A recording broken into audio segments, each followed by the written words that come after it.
Good morning, welcome to news analysis. నేను జ్యోత్స్న. డిస్కషన్లోకి వెళ్లే కన్నా ముందు వివిధ పత్రికల్లో వచ్చిన వార్తా కథనాలను ఒకసారి చూద్దాం. తెలంగాణ వార్తా పేపర్స్ చూసినట్టయితే ముందుగా ఈనాడులో వచ్చిన కథనాలు చూద్దాం. ఈనాడు చూసినట్టయితే స్పెయిన్ దే ప్రపంచ కప్ అంటూ వార్తను హైలైట్ చేశారు. ఫుట్బాల్ ఫైనల్లో అర్జెంటీనాపై 1-0తో విజయం సాధించింది స్పెయిన్. 106వ నిమిషంలో ఫెరాన్ టోరెస్ అద్భుత గోల్ కొట్టి విజయాన్ని అందించారు. ప్రతిష్టాత్మక ఫుట్బాల్ ప్రపంచ కప్లో ఆద్యంతం నిలకడగా ఆడిన జట్టే విజేతగా నిలిచింది అని చెప్పొచ్చు. వరుసగా రెండో కప్పు గెలవాలన్న అర్జెంటీనా ఆశలకు గండి కొడుతూ తమ ఖాతాలో రెండో ట్రోఫీని జమ చేసుకుంది స్పెయిన్. భారత కాలమానం ప్రకారం సోమవారం తెల్లవారుజామున 3:30 ముగిసిన ఫైనల్లో స్పెయిన్ 1-0తో అర్జెంటీనాను ఓడించింది. నిర్ణీత 90 నిమిషాల్లో ఇరు జట్లు గోల్ కొట్టడంతో మ్యాచ్ అదనపు సమయానికి మళ్లగా 106వ నిమిషంలో ఫెరాన్ టోరెస్ అద్భుత గోల్తో స్పెయిన్కు చిరస్మరణీయ విజయాన్ని అందించారు అనేది ఈ వార్త. ఇక ప్రధాన వార్త విషయానికి వస్తే అఖిల పక్షంలోనే అగ్గి అంటూ ఇవాల్టి నుంచి పార్లమెంటు వర్షాకాల సమావేశాలు ప్రారంభం కానున్నాయి కదా. సో నిన్న అఖిలపక్ష భేటీ నిర్వహించారు. అయితే ఇందులో తృణమూల్ కాంగ్రెస్ తిరుగుబాటు ఎంపీలను సమావేశానికి ఆహ్వానించడంపై ప్రతిపక్షాలు అభ్యంతరం వ్యక్తం చేశాయి. కొద్దిసేపు వాకౌట్ చేసి నిరసన తెలిపాయి. తర్వాత మళ్లీ సమావేశానికి వచ్చాయి. అయోధ్యలో విరాళాల చోరీ, పరీక్షల నిర్వహణలో వైఫల్యం, పెట్రోల్లో ఇథనాల్ కలపడం, ఓట్ చోరీ, సభ్యుల చోరీ గురించి చర్చకు అవకాశం కల్పించాలని డిమాండ్ చేశాయి. ఇవాల్టి నుంచి ఆగస్టు 13 వరకు జరిగే వర్షాకాల సమావేశాల్లో అన్ని పక్షాల సమన్వయం కోసం రక్షణ మంత్రి రాజ్నాథ్ సింగ్ అధ్యక్షతన పార్లమెంట్ అనుబంధ భవనంలో ఈ సమావేశాన్ని అఖిలపక్ష భేటీని నిన్న నిర్వహించిన విషయం మనకు తెలిసిందే కదా. సో మొత్తానికైతే పరస్పర విమర్శల కుండపోత ఇవాల్టి నుంచి ఖాయం అనిపిస్తోందనేది ఈ వార్త. ఇక ఆగస్టు 3 వరకు గాంధీ భవన్ కు రావద్దు. కొందరు హైదరాబాద్లో కూర్చొని ఎస్ఐఆర్పై పనిచేయడం లేదు. అర్హులైన వారి ఓట్లను కాపాడేందుకు పార్టీ నేతలు గట్టిగా పనిచేయాలి. ఇన్ఛార్జ్ మంత్రులు ఈ కార్యక్రమాన్ని పూర్తిగా పర్యవేక్షించాలి. అన్నింటికీ వారిదే బాధ్యత. కాంగ్రెస్ శ్రేణులతో జూమ్ సమావేశంలో సీఎం రేవంత్ రెడ్డి ఈ ఎస్ఐఆర్కు సంబంధించి ప్రస్తావిస్తూ ఆగస్టు 3 వరకు గాంధీ భవన్కు రాకండి. హైదరాబాద్లో కూర్చొని ఎస్ఐఆర్పై కొంతమంది పనిచేయట్లేదు. సో అర్హులైన వారి ఓట్లు పోయేటువంటి అవకాశం ఉంటుంది అని చెప్పేసి ఆగస్టు 3 వరకు అంటే ఎస్ఐఆర్ ఆగస్టు 3 వరకు గడువు పొడిగించిన విషయం మనకు తెలిసిందే కదా. ఆగస్టు 3 వరకు గాంధీ భవన్కు రావద్దు అని చెప్పేసి నిన్న జూమ్ మీటింగ్లో సీఎం రేవంత్ రెడ్డి కాంగ్రెస్ శ్రేణులకు పిలుపునిచ్చారు. ఇక సింధు సాధించన్ అంటూ జపాన్ ఓపెన్ టైటిల్ సొంతం చేసుకుంది సింధు. భారత స్టార్ షట్లర్ తెలుగు అమ్మాయి పివి సింధు సుదీర్ఘ విరామం తర్వాత అంతర్జాతీయ టైటిల్ సాధించింది. నెక్స్ట్ ఆంధ్రజ్యోతి.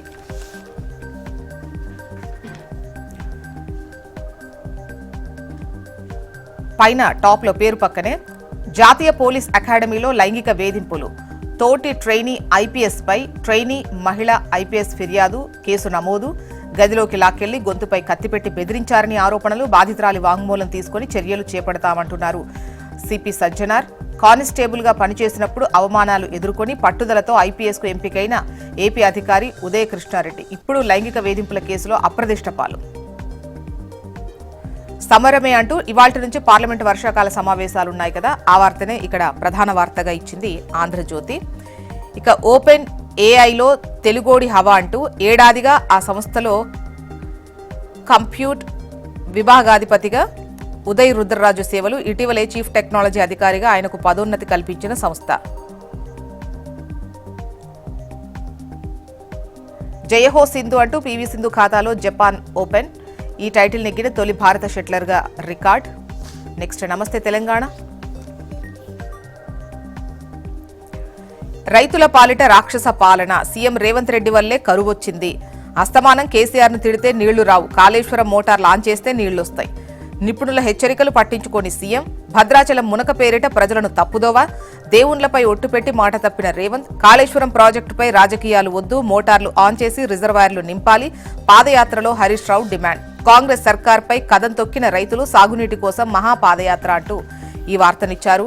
ఇక మహానగరానికి తాగునీటి గండం, సర్కారు తీరుతో ముంచుకొస్తున్న ముప్పు అంటూ ఎండిపోతున్న ఎల్లంపల్లి, అడుగంటిన అన్నపూర్ణ, ఎడారిని తలపిస్తున్న ఎల్ఎండి మిడ్మానేరు, కాళేశ్వరం నీళ్లెత్తుకుంటే గొంతు తడవటం కష్టమే. ఎల్లంపల్లి నుంచి హైదరాబాద్కు తగ్గిన సరఫరా. బీఆర్ఎస్ ప్రభుత్వంలో కళకళ్లాడిన ప్రాజెక్ట్. రేవంత్ వైఖరితో రాష్ట్రంలో తాగునీటి కటకట. మున్ముందు కరెంటు ఉత్పత్తిపైన తీవ్ర ప్రభావం అంటూ ఈ వార్తనిచ్చారు. మహిళా రైతులపై నాన్ బెయిలబుల్ కేసులు. పగబట్టిన ప్రభుత్వం అంటూ వార్తనిచ్చారు. బహదూర్గూడ ఘటనలో సర్కార్ మరో దౌర్జన్యం. 7గురిపై పోలీస్ కేసు. బీఆర్ఎస్ నేత కార్తీక్ రెడ్డిపైన నమోదు. 2 కేసులో సుమారు 50 మంది ప్రమేయం ఉన్నట్లు ఎఫ్ఐఆర్. నెక్స్ట్ హన్స్ ఇండియా ప్రధాన వార్తగా ఇవాల్టి నుంచి పార్లమెంట్ వర్షాకాల సమావేశాలు కదా, అదే వార్తను ఇక్కడ ప్రధాన వార్తగా హైలైట్ చేసింది Hans India. Parliament set for fiery start. New bills, old battles, changed equations. Delimitation bill to be dominate monsoon session. How the numbers stack up in Lok Sabha. And the next news, Sindhu wins Japan Open, becomes first Indian to win the title.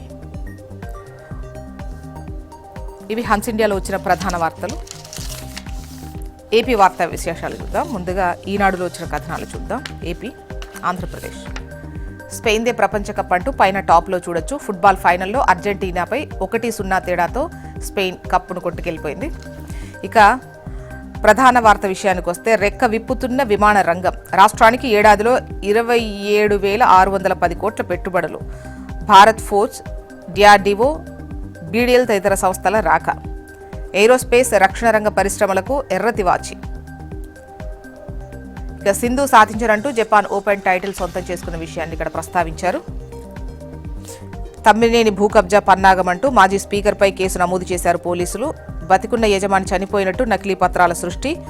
వారసురాలిగా తెరపైకి ఒడిశా మహిళ. 4 కోట్ల స్థలం తమ్మినేని కుమారుడు పేరుతో registration. 13 మంది పాత్ర. A6గా తమ్మినేని, A5గా కుమారుడు నాని, A7గా భార్య వాణి.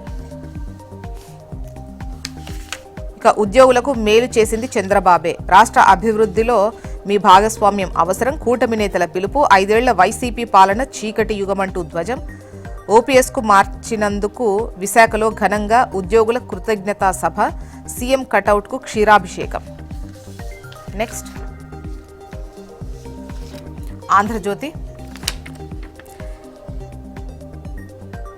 లోకేశారు ఇటు చూడరు, రేకుల షెడ్డులోనే అక్షర తపస్సు అంటూ కష్టాల కడిలిలో గిరి విద్యార్థుల చదువులు. మౌలిక వసతులు, సదుపాయాలు కరువు. 51 మంది విద్యార్థులకు ఒక్కరే టీచర్. పోలవరం జిల్లా మెట్టుగూడెం బడి దుస్థితి ఇది. పక్కా భవనం కోసం ఎదురు చూస్తున్నారు అంటూ ఈ వార్తనిచ్చారు. ఇక సింధు ఖాతాలో జపాన్ ఓపెన్ టైటిల్. ఈ టైటిల్ నెగ్గిన తొలి భారత షట్లర్గా రికార్డ్. జయహో సింధు అంటూ ఈ వార్తను హైలైట్ చేశారు. ఇవాల్టి నుంచి పార్లమెంట్ వర్షాకాల సమావేశాలు ఉన్నాయి కదా, ఈ వార్తను సమరమే అంటూ ఇచ్చారు. ఇక బతికుండగానే డెత్ సర్టిఫికేట్ సృష్టి. తమ్మినేని భూ కబ్జా, దొంగ పత్రాలతో భూమి స్వాహా. పోలీసుల కేసు నమోదు. నెక్స్ట్ సాక్షి.